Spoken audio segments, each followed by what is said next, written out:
Buenos días, mi nombre es Rubén Fernández González, soy técnico de protección civil del Ayuntamiento de Candelaria en Tenerife y soy profesor de este curso de evaluación del riesgo de desastre, amenaza y vulnerabilidad en el siglo XXI. La unidad 9, que es la que me toca a mí en esta píldora, tiene que ver con la preparación y gestión ante los desastres. Veremos unos pequeños antecedentes, hablaremos de la preparación ante el desastre, de la gestión ante el desastre y, por último, una breve conclusión. Cuando hablamos de desastre, estamos hablando de fenómenos que se vienen produciendo desde los albores de la vida y desde que el hombre es hombre. Al final, las capacidades de respuesta humanas han venido desarrollándose desde toda la historia, de alguna o de otra manera.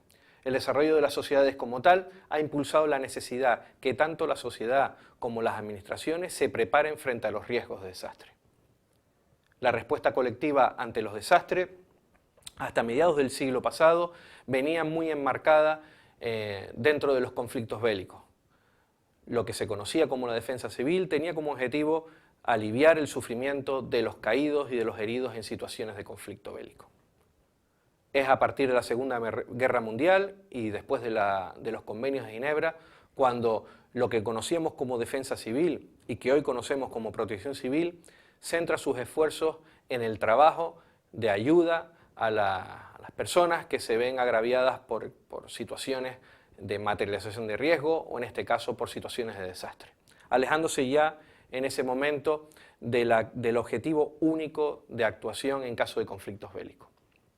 Por último, y para poner una puntilla en la situación actual, las administraciones, hoy por hoy, las sociedades, los países, trabajan en un concepto, bajo mi criterio equivocado, que es el de la preparación frente al desastre cuando ese desastre ya ha ocurrido. Lo que yo llamo la preparación reactiva o la preparación post-desastre, que es algo que la sociedad y las administraciones tienen que ir cambiando rápidamente. Es decir, tenemos que ser capaces de estar preparados previo a la materialización de un riesgo, previo a que un desastre se materialice.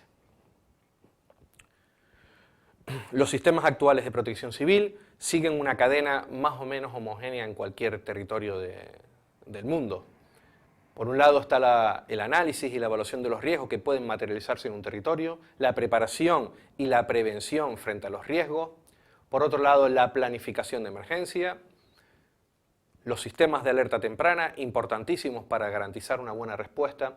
Por supuesto, la protección y el socorro cuando una situación se ha materializado, cuando tenemos un desastre ya materializado. Y por último, la rehabilitación y la reconstrucción. No acaba la situación de emergencia hasta que no hemos llegado a una situación de normalidad. La preparación ante el desastre busca mejorar la capacidad de respuesta frente al riesgo y la adaptación al medio. Venía siendo una prioridad dentro del marco de acción de Yogo 2005-2015 y continúa siendo una prioridad dentro del marco de acción de Sendai 2015-2030 para la reducción de riesgo de desastre de Naciones Unidas. La finalidad fundamental de la preparación ante el desastre no deja de ser más que salvar las vidas humanas y aliviar el sufrimiento, que podíamos trasladarlo a salvar las vidas humanas y mejorar la resiliencia de las personas. ¿Cuál es la fórmula matemática? Compleja, pero que podríamos marcarla en tres aspectos fundamentales. La preparación de la población como medio para mejorar la respuesta ante situaciones de emergencia, lo que conocemos como la cultura preventiva, la cultura de la seguridad, que tiene que ver con acciones de sensibilización, formación y refuerzo de las capacidades de las comunidades, sistemas locales de alerta temprana, la planificación de emergencia y el desarrollo de simulacros fundamentales para mejorar la respuesta no solo de la población, sino de los intervinientes. La ordenación del territorio, que hoy por hoy no se concibe sin tener en cuenta la planificación del riesgo que afecta al territorio, que se pretende ordenar, y por supuesto la mejora de las capacidades de la administración, ya no solo la mejora en los recursos humanos y materiales para respuesta, sino las capacidades operativas, las capacidades preventivas de la administración frente a un desastre. Cuando hablamos de cultura preventiva, estamos hablando del conjunto de saberes, estrategias y pautas de conducta en la sociedad frente al desastre. Cuando estamos encomendándonos, hablando del conjunto de saberes, estamos hablando de qué me podría pasar. Cuando estamos hablando de la estrategia, estamos hablando de cómo puedo responder. Y por último, si hablamos de pautas de conducta, hablamos de preparación ante del antes, el durante y el después de que el desastre se haya podido materializar. La ordenación del territorio no se concibe hoy en día sin tener en cuenta los riesgos que pueden afectar a dicho territorio. Por otro lado, la ordenación debería de contemplar las capacidades que tiene la administración y la propia sociedad para dar respuesta a una situación de desastre que pudiera afectar a su espacio. Las infraestructuras viarias, las infraestructuras de transporte y las propias administraciones son elementos fundamentales que deben subsistir o deben persistir ante una situación de desastre. Asimismo, el mantenimiento de los servicios básicos implican una mejor adaptación o no de la sociedad después de un desastre. Por último, y no menos importante, los planes territoriales y los planes específicos frente a los riesgos no pueden dejar de desarrollarse al margen de la realidad de la ordenación del territorio. Con ello, y teniendo en cuenta esta ordenación, podemos mitigar y podemos establecer procedimientos de respuesta frente a los riesgos. Las capacidades o las mejoras en las capacidades de respuesta de la administración no solo tienen que ver con los medios y los recursos, tienen que ver con la capacidad de planificación, con la capacidad de organización y la toma de decisiones.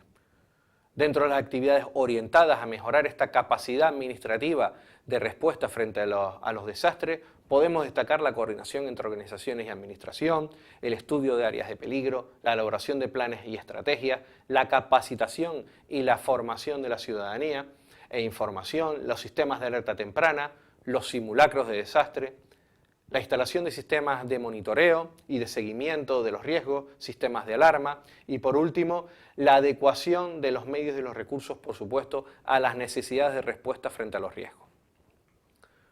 Otras medidas estructurales y no estructurales que podríamos encontrar en la preparación frente a los desastres, tenemos la mejora de las infraestructuras, que tienen que ver con la obra civil sobre todo y que va con la adecuación de las redes viarias, de las redes de saneamiento, en definitiva, de los elementos de infraestructura mínimos con los que la sociedad necesita para poder sobrevivir a un desastre.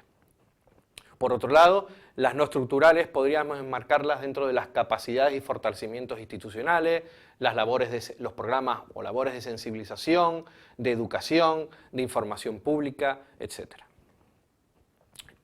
Cuando hablamos de gestión ante el riesgo, hablamos de cómo los organismos, cómo la organización y la gestión de los recursos y responsabilidades para abordar todos los aspectos humanitarios de la emergencia tienen que ver con la preparación, la respuesta y, por supuesto, la recuperación frente a los desastres. En definitiva, lo que estamos buscando es reducir los efectos del desastre en relación a la comunidad, a la sociedad y a sus infraestructuras administrativas. Como premisas para una buena gestión ante el desastre podemos hablar de una buena preparación que facilite la gestión, podemos hablar de los planes de emergencia que deben de ajustarse no solo al marco legal, sino a la realidad que están pretendiendo regular, los mecanismos de toma de decisiones que deben de estar procedimentados en la medida de las posibilidades, la respuesta tiene que estar perfectamente canalizada. El ejercicio de la dirección debe apoyarse, por supuesto, en los comités asesores y aquellos comités de expertos que nos ayuden a tomar decisiones sobre riesgos en concreto. Debe trabajarse los escenarios posibles con el fin de adelantarnos a una posible situación que se nos pueda dar. Las evacuaciones preventivas, los albergues provisionales son algunos de los ejemplos de estos casos. La recuperación del desastre es una parte de la gestión del mismo. Y por último, los modelos socioeconómicos se tienen que adaptar a esa gestión, a esa capacidad de gestión ante los desastres. Si nuestro territorio sufre habitualmente situaciones catastróficas o desastres, nuestro modelo no puede desarrollarse alejado de esta realidad. Por último, y como conclusión, podríamos hablar de algunos aspectos que tienen que ver con una preparación adecuada y una buena gestión ante los desastres. Podremos hablar de la preparación ante los desastres, de la prevención, de los sistemas de alerta temprana, de la planificación y mitigación de los riesgos, de la respuesta adecuada ante los desastres, de la capacidad de recuperar y de gestionar una buena recuperación ante los desastres. Con esto acabamos esta breve píldora sobre la unidad 9 de preparación y gestión ante los desastres. Cualquier duda pueden trasladármela a través del correo electrónico que ven en pantalla.